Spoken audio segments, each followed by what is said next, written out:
Any worries after Brennan Carroll's departure?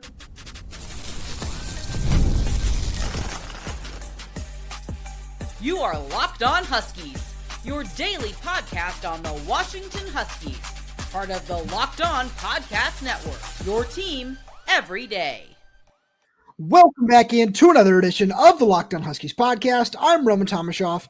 That's Lars Hanson. He's site editor with Athlon Sports' Inside the Huskies.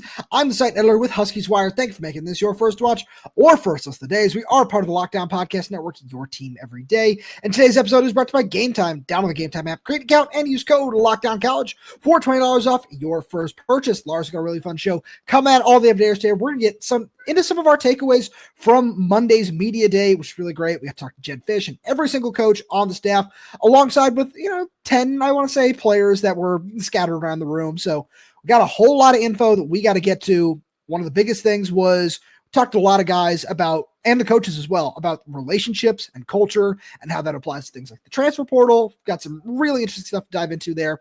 We're going to get into some of our general takeaways because there was really just so much information and we all had our own unique experiences. So got a lot to talk about. But the first thing we need to talk about is we've seen a whole lot on Twitter about some of these internal promotions after Brennan Carroll left. And Lars, the question is for today, is there anything to be concerned about right now? No, but I understand the pessimism in terms of, sure. I understand, there's two ways to take this, because one route you can say, well, Jedd took the easy route, just made 2 in-house promotions and called it a wrap, didn't bother expanding. But that also helps the continuity, as we talked about on the bonus show. It helps with recruiting. It helps with basically everybody keeping a familiar face, and you don't have to hit the refresh button, especially in the early month of February when you're already trying to, gear up for spring ball here in a couple of months. But on the backside, you look at it and say, well, then there's nothing new, theoretically, where there's, Michael Switzer, the assistant offensive line coach, guy who was helping Brennan Carroll last year, now takes over that full offensive line role. Jimmie Dougherty, the quarterback's coach, gets elevated to a non-play calling offensive coordinator role because, again, in Jedd Fisch's offense and Jedd Fisch's program, it's Jedd Fisch's call. Jedd Fisch is the one making the call.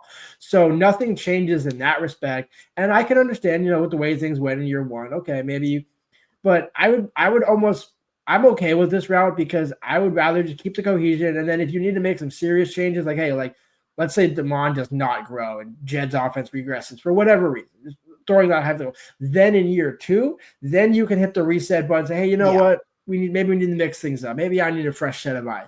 But until then, until you double down and don't see it this season, which I don't think will happen. But if that happens, then you address it after next season, not right now. Yeah, absolutely. Where that's certainly a big part of this, where the one thing I would say is my biggest concern right now, Washington's top recruit, Easton Tafa, still committed to Washington. Sounds like, in the short term, things might not change, but long term, that's going to be a situation to monitor. He's still scheduled to come up and visit on March 8th, which looks like it's turning into a bit of a junior day for Washington's coaching staff. So that's the number one thing I'm keeping an eye on right now in terms of the biggest concern I have about the departure, because it's one of those things where I look at this and I say, not every coaching hire needs to be a home run.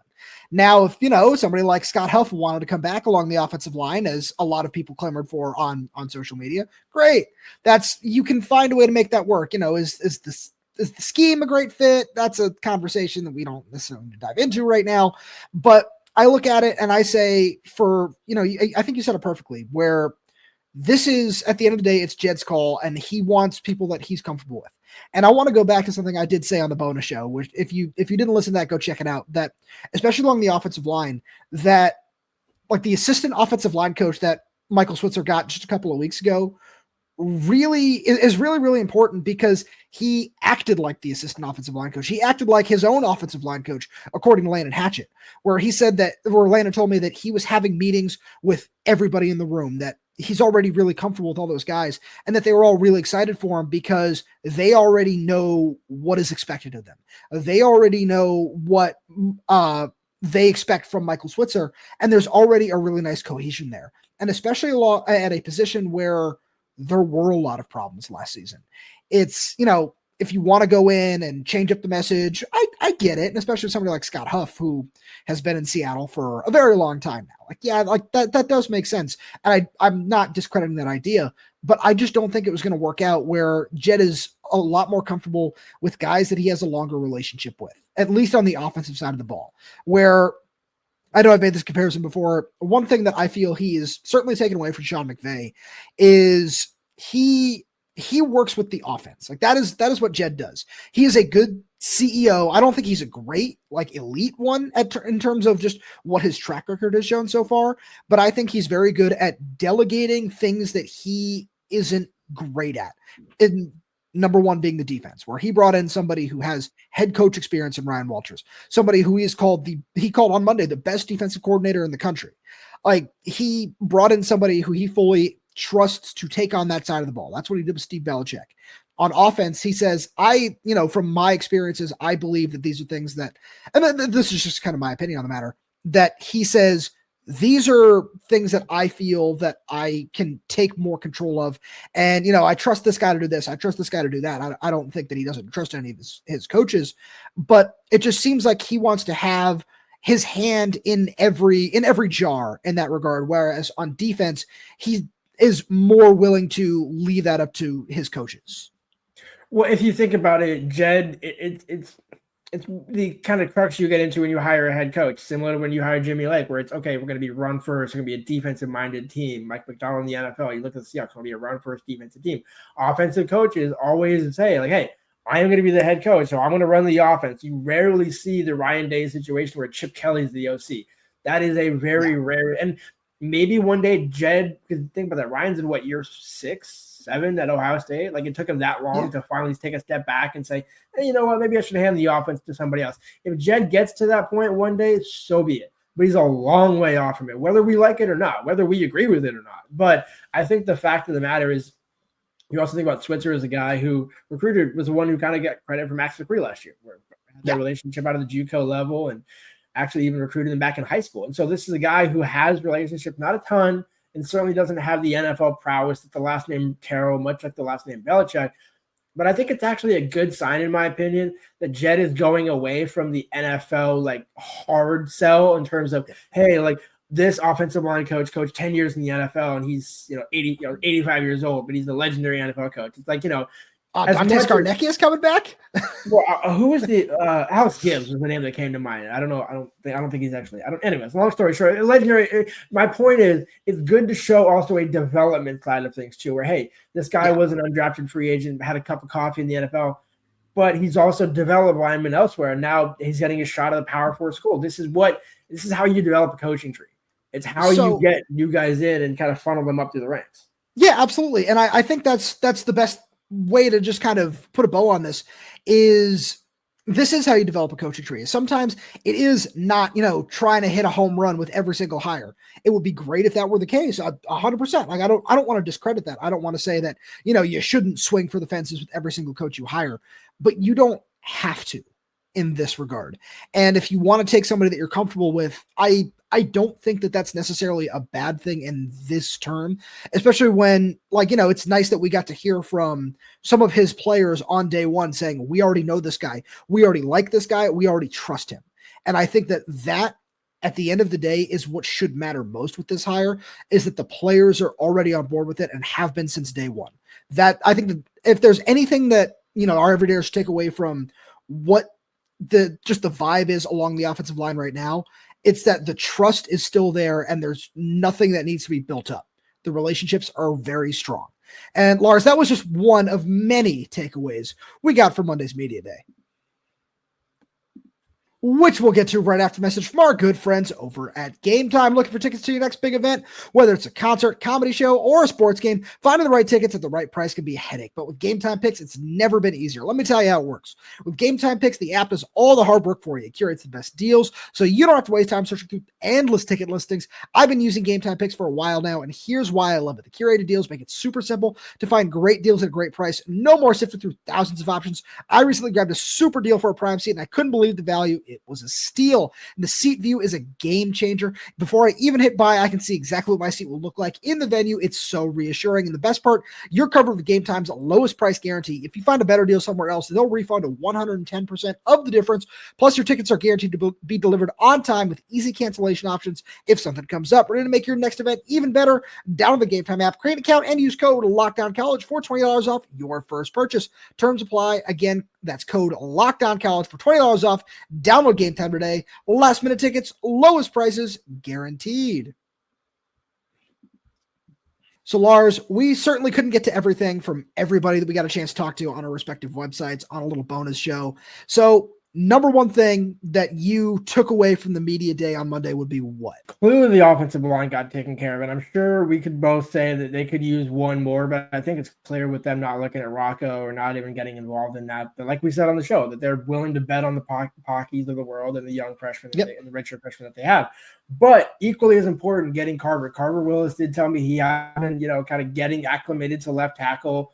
Obviously played right tackle for the majority of his time at K-State, but did emphasize he had played left tackle in 2020, I believe, in freshman season, whenever freshman season was at K-State. And sounds like a guy, just when I was talking to him, where he does zero what's given. He's looking to win. And that was why he took it. He didn't even take a visit before he committed. Basically just said, this is what I'm looking for, looking to get to the league, looking to be developed, and looking to win. And that's exactly every single box checked at Washington. And so from that perspective, the fact that a significant, powerful offensive line transfer was able to not even need to take a visit and say, you know what, this coaching staff's message alone is good enough. I don't even need to see Seattle to know that's where I want to spend my last year. That will be interesting to see if he does stay on the left side, which I think all indications are he will. And that could make things interesting to move to right. I don't agree with it. I would disagree. I think Max is still your left and you put Carver at right. So I do, and I would disagree just from some comments made by Michael Switzer, where he said we have him listed as a tackle right now, where they talk about Drew as a party. Jedd Fisch talked about competition between Sawane Fasolo and Maximus McCree. So there are options, which is a huge positive there, where I don't think that there's any way that we can know right now. I know you and I have discussed him staying at right tackle, but there's a lot that, we can just say, hey, we're going to take a step back. We're going to get to spring practice, which sounds like it's going to start early April, and we're going to reassess then. So that's probably the approach that Jedd Fisch's coaching staff is going to have as well.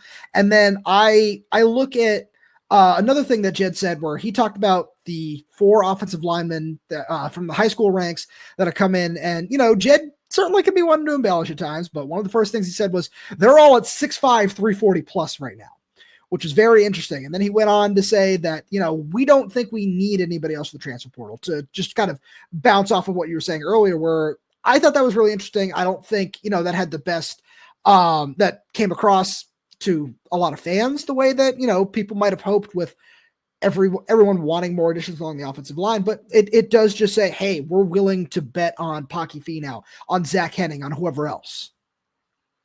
And as I was pulling out of UW, Cham Talele walked in front of my car. It's almost like a Rocky Mountain Bighorn sheep walking in front of your car. I was like, I saw it too. That dude's big. I gave him like 45 feet of space. I was like, hey, no, man, you take all the time you need to get. And again, it was a respectful kid. So it wasn't like he was being, disrespectful, taking forever to get. But you just look at him. No, he's just going to a meeting or something. But you just look at him, and I'm just like, yeah. And it's the same thing I look at when I look at Paki Finau at the basketball game. I'm like, okay, I'm willing to give this a shot in spring camp. And if for some reason it's just like not even close, then you have that spring portal period to say, ooh, okay, yeah, maybe we should get one extra veteran body just in case. But I think the more we go into this, and again, that's why Switzer was so important to retain, because he already worked with Paki last year. So he knows all these guys. He knows Zach Henning. He knows all these young guys that are right there on the cusp. And he's not a new coach coming in and saying, well, now you guys got to earn your spot again. It's like, yeah, nobody wants to hear that, especially with the situation the offensive line was in last year. Like, this will be a significantly improved offensive line. So let's jump to the other side of the ball. Let's jump to the defensive side. I spent a little bit of time with Zach Durfee, who told me he did have, me and Christian Capel, that he did have surgery on his right foot, and that the plan right now is for him not to play during spring ball as he kind of recovers from that. He kind of went into detail. I won't go into the nitty gritty of him describing how he injured both of his feet and how just brutal that sounded. But it was nice to know that he said, yeah, I'm expecting to be, full go by the start of the season. He told me that he doesn't expect a lot of his role to change with Aaron Van Horn as the outside linebackers coach, with the way Ryan Walters is going to utilize him. So I'm really curious to get a little bit of a deeper look into that, because that's the other thing that we really need to see. And one of the other things that Zach told me was, we understand what we need to do against the run. We understand that we were not good enough last season, and we need to take a big step forward. And it's nice to know that. And it was nice to hear Jason Kafusi talk about physicality, and Robert Balla as well, just in terms of all the front seven acquisitions, and talk about guys that were big, physical at the point of attack, and guys that will hold their ground against the run, that are really ready for Big Ten play. When you think about Taitai Uiagalelei, Simone Pepa, X-Ray Alexander, Jacob Manu, all those sorts of guys. Exactly. And I think I'm just going to bring it full circle to Ryan Walters when he talked about his scheme and the way that Jedd seemed to kind of not marry exactly the schemes together, what Steve ran, but both of them did say it's going to look somewhat like there's not a ton, you're not going to have a revolutionary change from what Steve Belichick did last season to what UW's going to do this year. And I like that Ryan Walters said, it's going to be an attacking defense. We're going to show a lot of different pictures, because it exactly lines up with what we've been saying on the show. No shameless plug there, but also because of what we've seen from the transfer additions, where you're getting them across the board to where a guy can play inside and outside. Where Ontario Thompson did clarify he's more of an inside guy, but almost sounds like a guy who can line up in that. He said, I can line up from the 0 to the 4.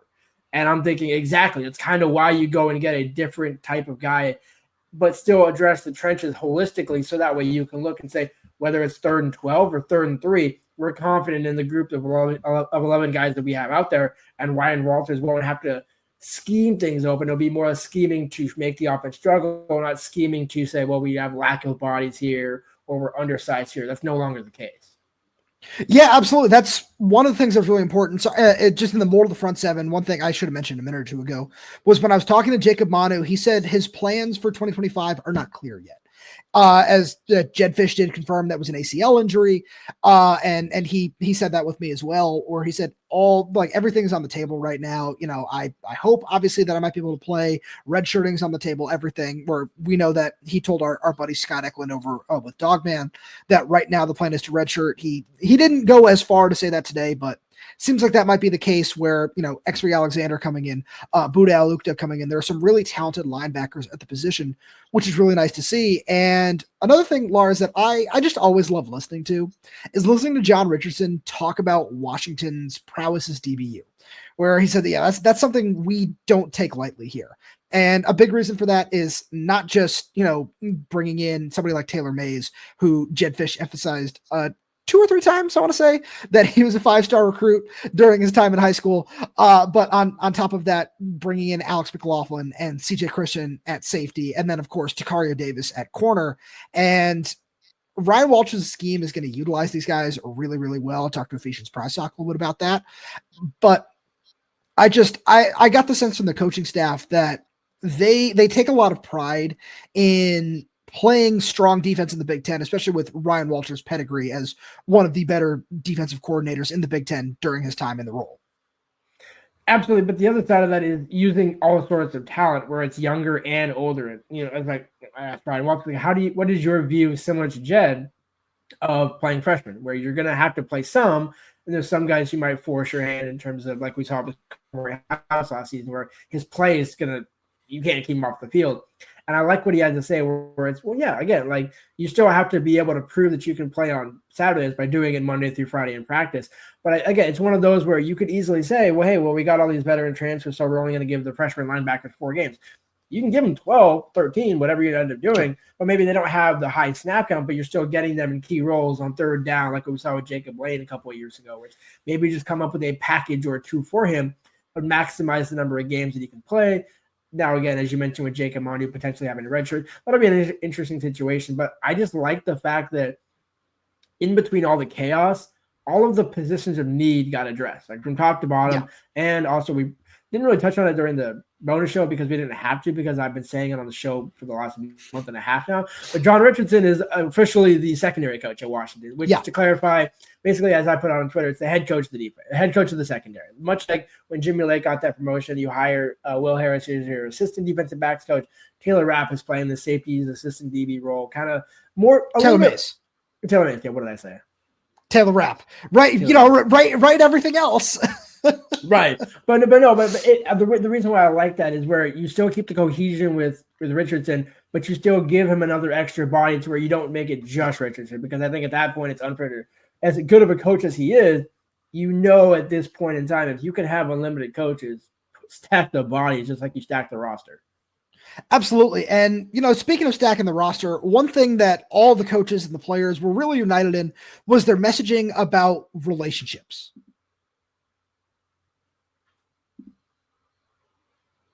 So, Lars, let's dive into some of these relationships, because I think where we need to start with this was a question that Jimmie Dougherty was asked about Damon Williams in the transfer portal. And something that, it's something that people always bring up, like, oh, I'm concerned about this, I'm concerned about that.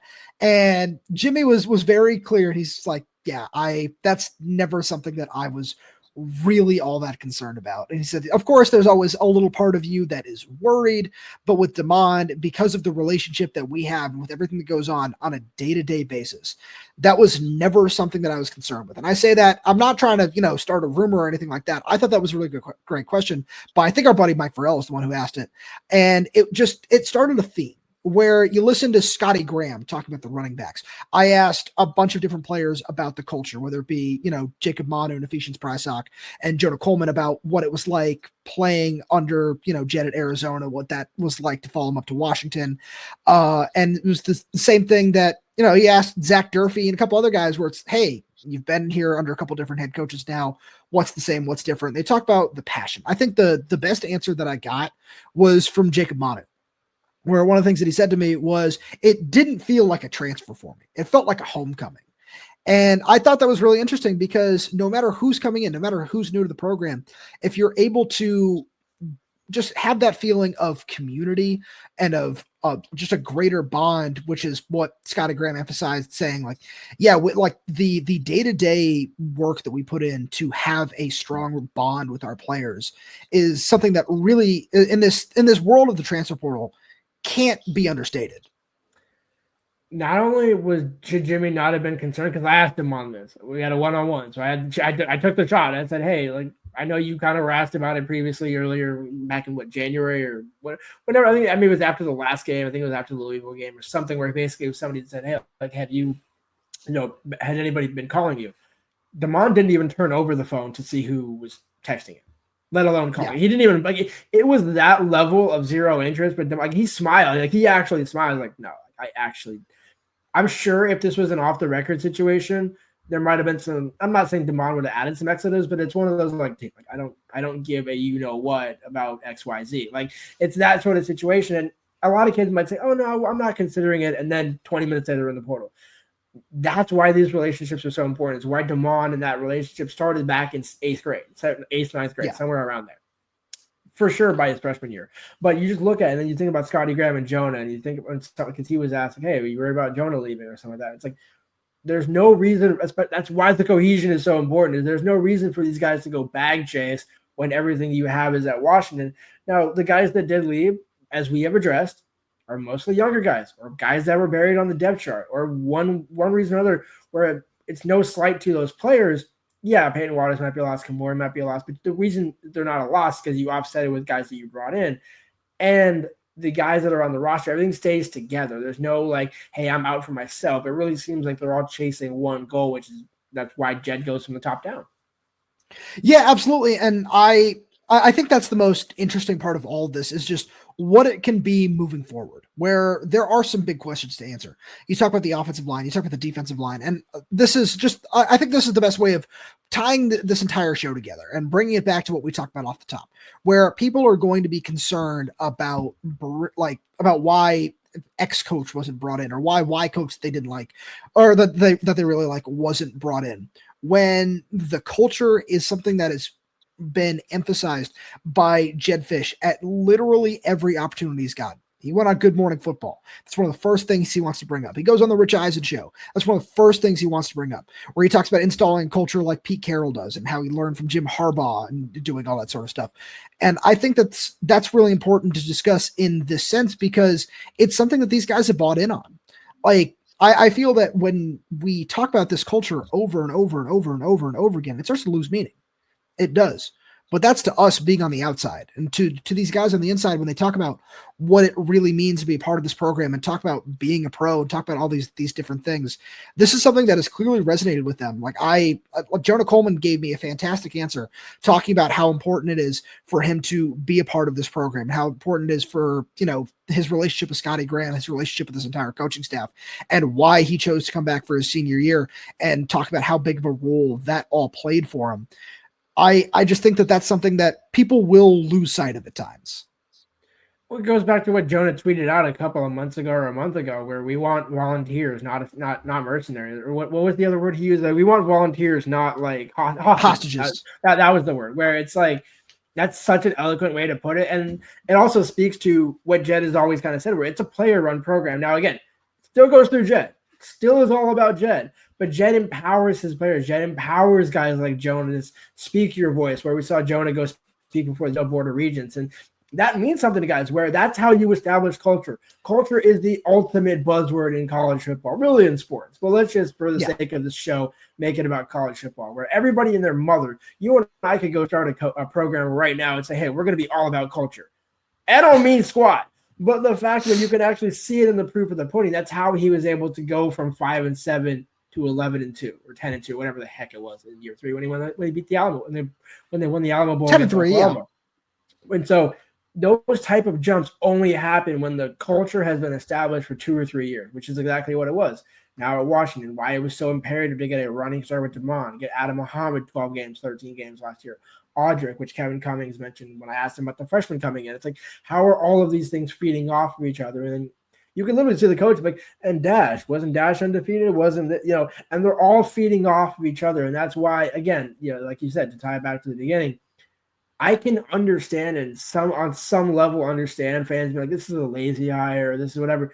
But the fact that these guys were still sought after, Jimmie Dougherty especially, but I'm sure Michael Switzer had offers as well. And that's why Jedd was so quick to act and say, you know what? Nope, Brennan's out. I know my next move. I'm not even going to bother waiting. Yeah. Because if you wait a couple of days and Jedd says, well, you know what? Maybe I want to see if I can get this guy.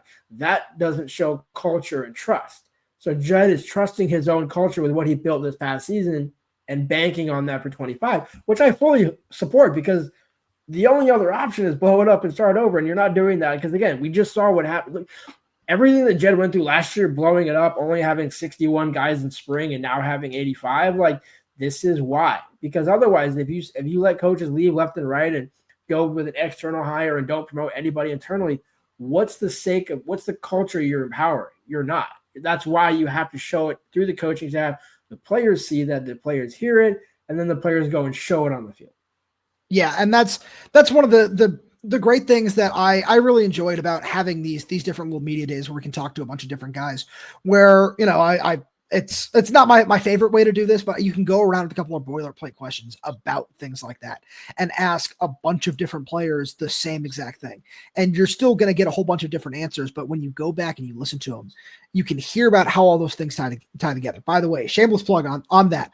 All of the audio interviews we did are going to be over in our Locked On Huskies Insiders group. Link to that down in the description below. Free 2-week trial. After that, it's $4.99 a month. There's some great stuff in there that you're definitely going to want to take a listen to. But I say all that because it was really interesting to hear about the way that, Jonah Coleman was sold on what Jedd Fisch's culture was versus Zach Durfee, where I really like what both of them can do on the field, obviously, but you look at how they were sold, how, I asked Zach Durfee, like, you were here for the undefeated run to the national championship, and then you suffered through a whole bunch of injuries and didn't really get to play very much last season, but you're still here, you're still fighting and you're still bought into all of this. And he told me a great story about how it's very different, but it's also not that different at the end of the day with what Kalen DeBoer had. And it's all about winning. It's all about moving forward. It's all about getting to the next level and growing. And I think it's really interesting to hear Jedd talk about it in some of these other, like in the Rich Eisen one, he did a great job of talking about, like, yeah, it's not just something you can like tap a sign and that's your culture, or the sign says something and that like that's your culture, that's your slogan or whatever. And hearing all these different guys tie it all together is a lot of fun because it just shows that this coaching staff's message is getting across. And I think that's really, really important. I do. Although I agree with that sentiment, it is kind of funny that two programs immediately came to mind, Notre Dame and Tennessee, where you slap something as you're walking out and play like a champion. Like, there is a couple of programs that are pretty good about that. But I much like I agree with your point, where you're not trying to chase something else. You're building your own identity at Washington. You're not going to put up a, dogs go chase, hit the dogs go chase. If you don't tap that, it means you're not bought in. It's like some of that stuff is absolutely cheesy and beyond ridiculous. So again, I support that. And I think everything that Jedd has been saying, where in October, November, he was saying we have to address the trenches, we have to address these things. They've done it. We might not like it, and it might not be like 100%, but it's at least 80. It's at least 85, sure. Like in terms of, no pun intended on the 85 scholarships. But it's just, my point being, it's like you're getting a more than passing grade on what you were supposed to do. You said everything you would do. Now it's just a matter of, can you put it all together? And that's what Jedd was hired, and what he's paid $7.5 million to do is, this is your offense. We want your offense. We hired you specifically for that. What has Jedd said? The two best offenses in the Pac-12 the last 2 or 3 years, Washington and Arizona. In the Big Ten, who had the two best receiver corps in the country in that conference? Washington and Ohio State. There was a gap between Washington and Ohio State and a lot of other positions, to be clear, but the foundation, Jedd's other favorite word besides culture, is all there. Now you're just going to build off of it in 25.